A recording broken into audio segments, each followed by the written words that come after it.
I introduced to you how we do taking off for substructure works. We also have a couple of videos, both on PowerPoint and handwritten, that explains to you how we do taking off substructure works. We are so grateful that you're here, and in this channel we help students understand bills of quantities, quantity surveying concepts, the whole process of coming up with bills of quantities and estimating costing, building and civil engineering works. So in this channel, for all our new viewers, students ask for videos, then we do them for them. For example, there is a video that they asked for, explain to us like beginners how to do taking off. We did one video and there are a couple of questions in that video, and in today's video I'll be explaining taking off substructure works in the simplest way possible for a bit complicated building, a bit complex, because in the previous video we did a rectangle, but in today's video we will have a building that have voids. You see, I'll be explaining to you how voids are measured and how they affect taking off for building works. In the series of videos that you are going to do, we will be explaining to you the whole process of coming up with a bill of quantity, from the taking off, abstracting and billing. And in this series we are going to give you an example for everything that you're going to learn. So keep tuned. If you haven't subscribed to this channel, kindly subscribe right now, so that whenever we upload these types of videos you can be coming up with. We usually measure the building works. For example, when we are constructing the foundation, you see, we usually do site clearance. We remove the vegetable soil after we remove, you see, after site clearance, we usually remove the vegetation from sites. Maybe there are trees growing, maybe there are shrubs, there are bushes. We usually uproot them and take them away from the site. So that process of clearing the site, maybe there were buildings that were there, we needed to demolish. That process of bringing everything that was on the site away from the site, that is the process that we call site clearance.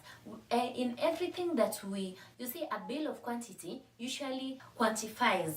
A bill of quantity, cutting down trees, uprooting the shrubs, removing all the grass, all these things usually have a cost implication. We have to pay for them. So because in a building project, everything that we are going to do, we have to pay for it. That's why we usually estimate the cost of all these works that you are going to do, so that you can be able to know how much the project is gonna cost us. So when we are coming up with a bill of quantity, the first process is usually to measure.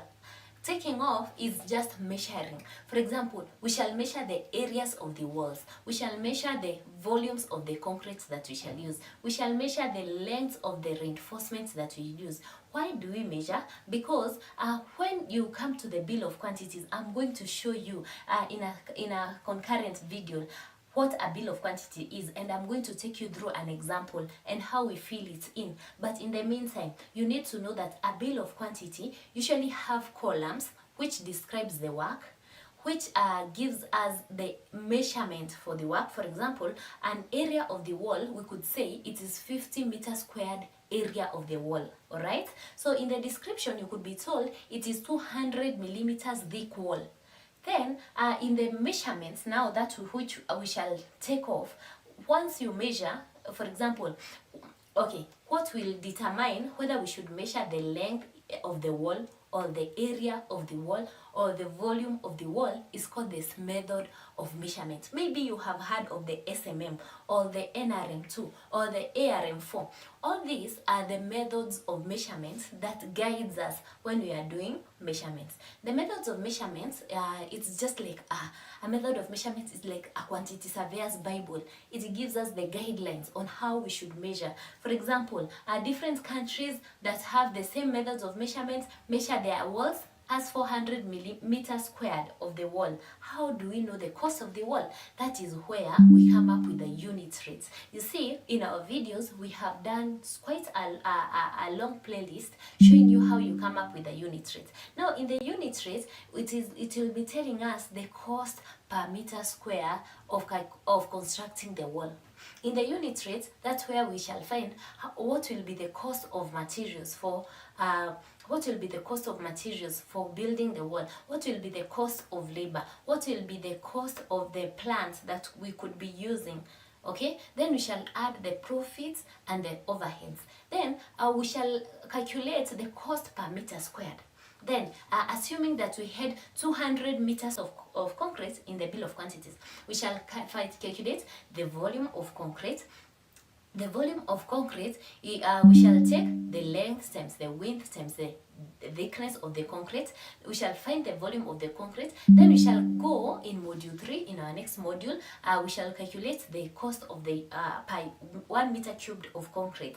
So it shall be, we shall take the material cost, the labor cost, the laying cost, the machinery cost, plus profits and overheads of 1 meter cubed of concrete. So that one, it shall give us the total cost of the concrete. So that is just an overview of how we come up with the bill of quantities. So you understand why we need to measure.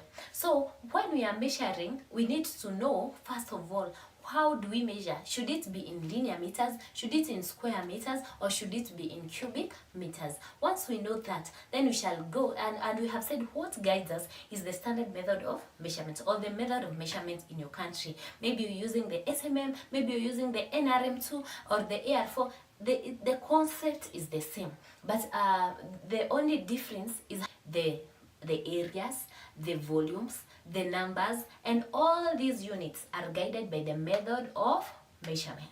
All right, so once you understand why we take off, because we take off so that we can measure in preparation for the bill of quantity, so that we can take the units of measurement, we multiply by the unit rate.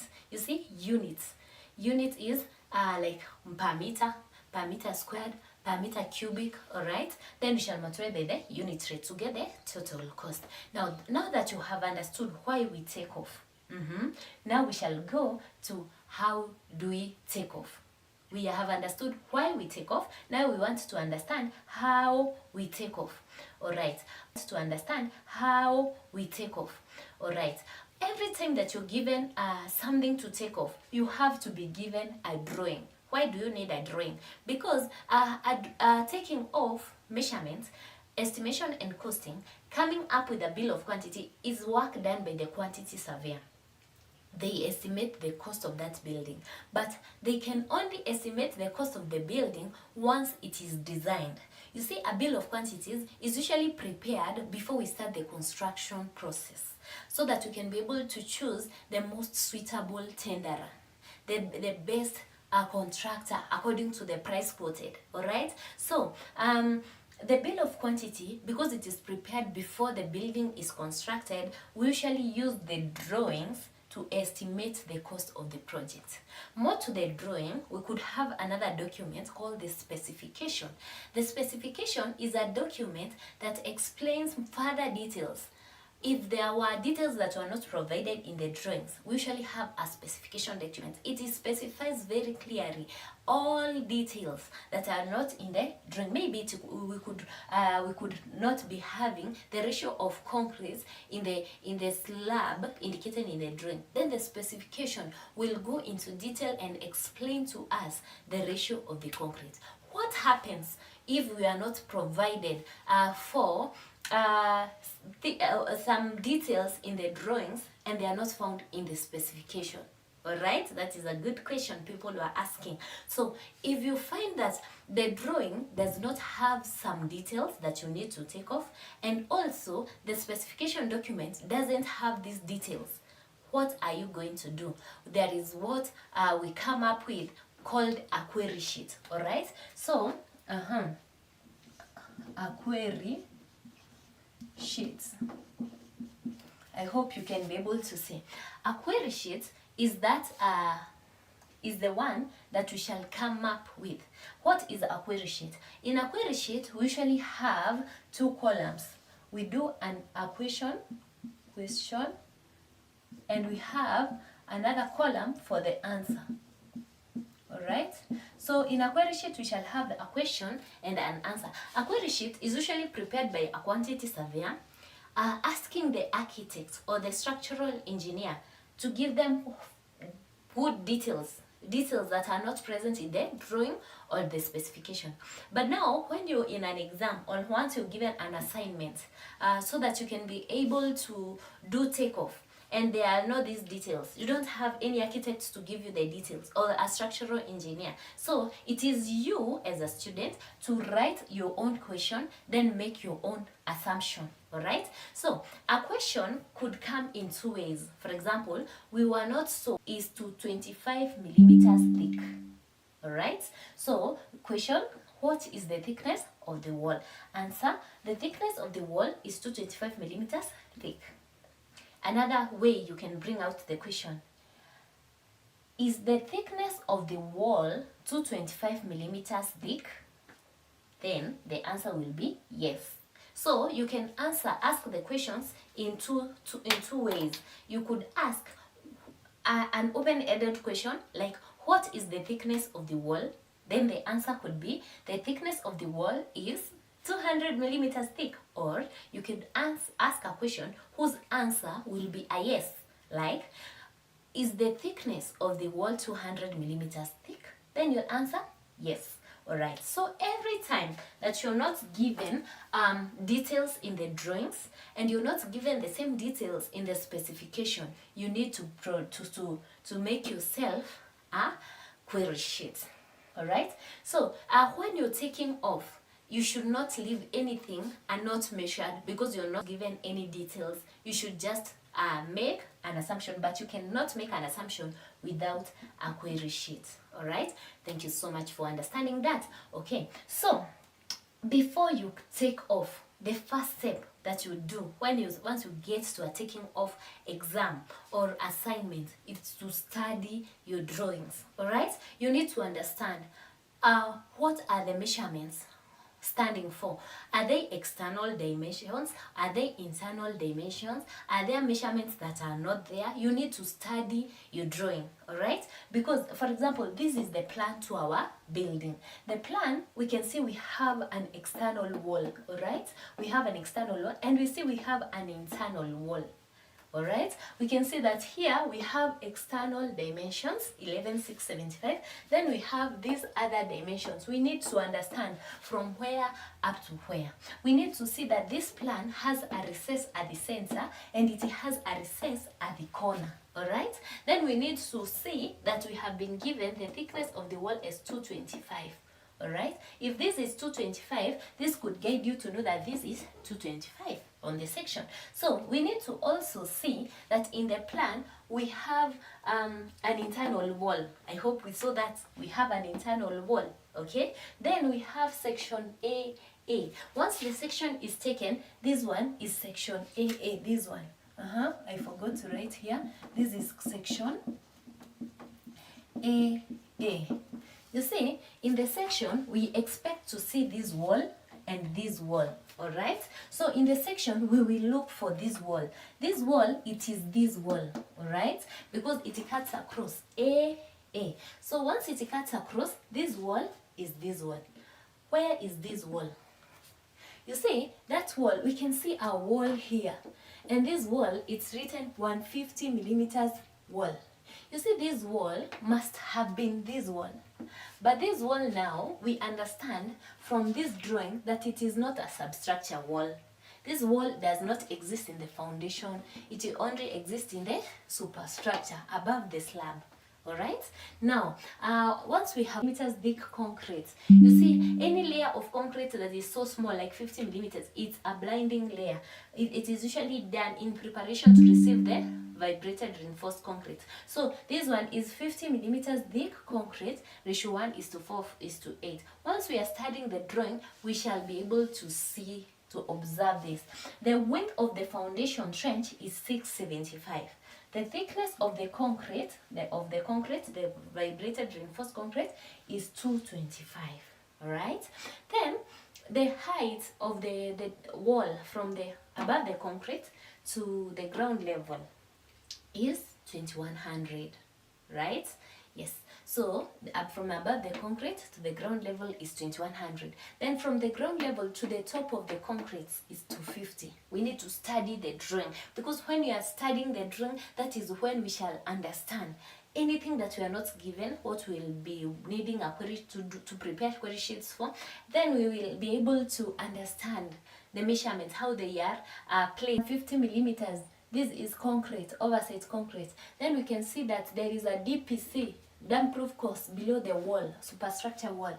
Then we need to see, you see this concrete was vibrated reinforced concrete ratio 1:2:4. Why is it reinforced? Because we have a BRC mesh. You see, this is a BRC mesh whose mass is whose density is 1.22 kilograms per meter squared.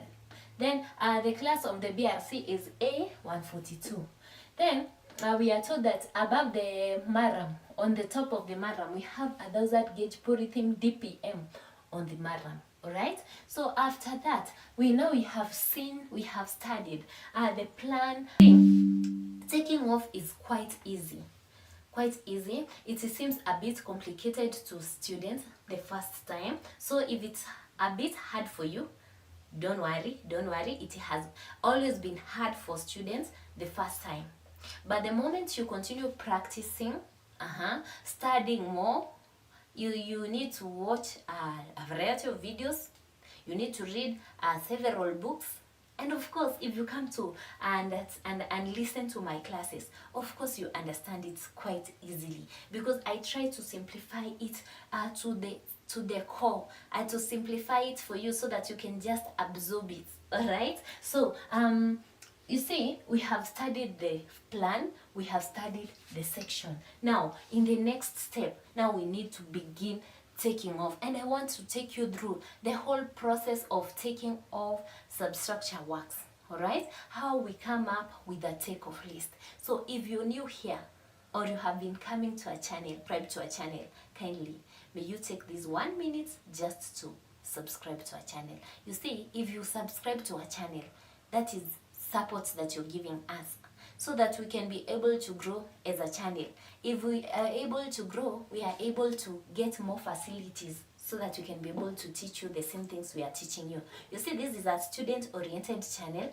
Our main and only aim is to assist students understand quantity surveying concepts that sometimes they are quite hard in class. You see, why I started this channel is because I realized that I could not get simplified materials to study taking off, and also my students were struggling to get these materials. So, and I got other complaints from other trainers that they could not be able to get these materials easily, and most of them were struggling to understand takeoff. So I decided to, because I had studied this takeoff thing, and that is entailing estimation and costing and building of bills of quantities, to come and explain it in this YouTube channel. So kindly assist us to grow, and once we are growing, we'll continue to provide more content for you and for free, so that you can be able to understand. You see, quantity surveying brings you a lot of money. Once you understand how to do bills of quantities, then you get to the industry. You can testify that the construction industry has a lot of money. So without further ado, kindly subscribe to our channel, and also click on the notification bell, so that whenever we upload these good videos that you're asking, we only upload video. I really appreciate your support. May God bless you. So we shall go to the next step. You see, when taking off, when we are taking off, we need to come up with a take-off list. Take-off list. And sometimes we usually call it a checklist. You see, how do we come up with a take-off list?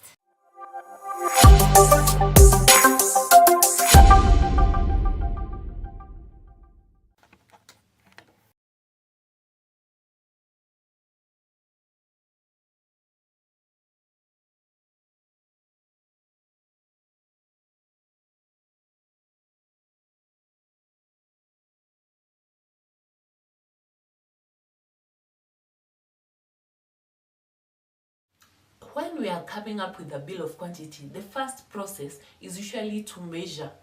Taking off is just measuring. For example, we shall measure the areas of the walls. We shall measure the volumes of the concrete that we shall use. We shall measure the length of the reinforcements that we use. Why do we measure?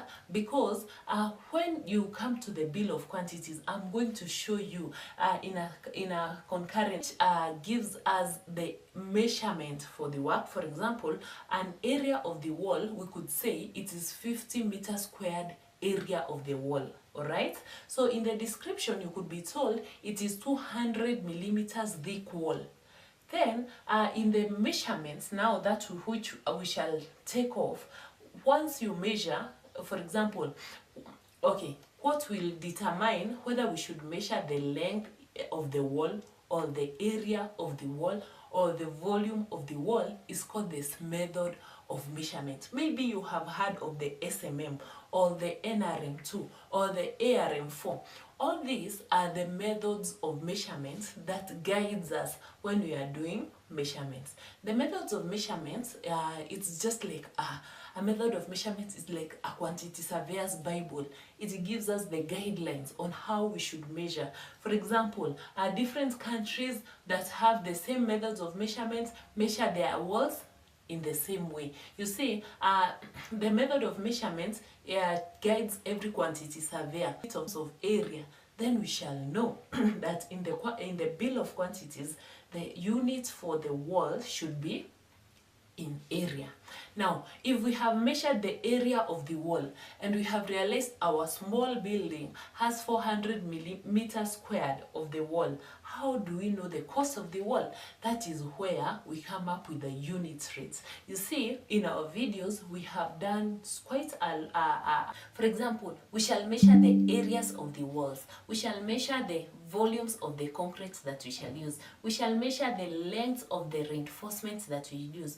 Why do we measure? Because when you come to the bill of quantities, I'm going to show you in a concurrent video what a bill of quantity is, and I'm going to take you through an example and how we fill it in. But in the meantime, you need to know that a bill of quantity usually have columns which describes the work, which gives us the measurement for the work. For example, an area of the wall, we could say it is 50 meters squared area of the wall. All right, so in the description you could be told it is 200 millimeters thick wall.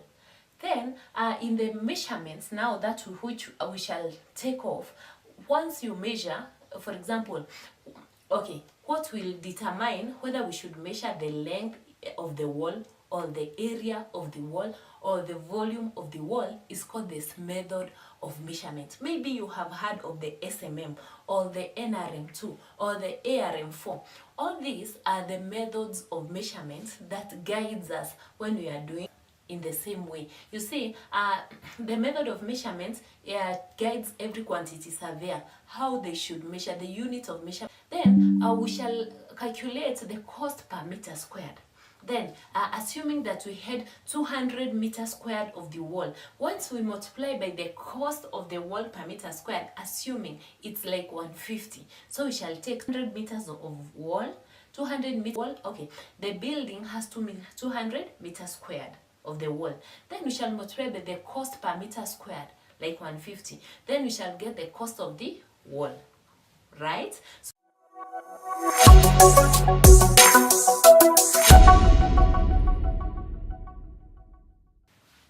Hi everyone, welcome back to our YouTube channel. My name is Naomi and I'm going to take you through taking off substructure works. In a previous video,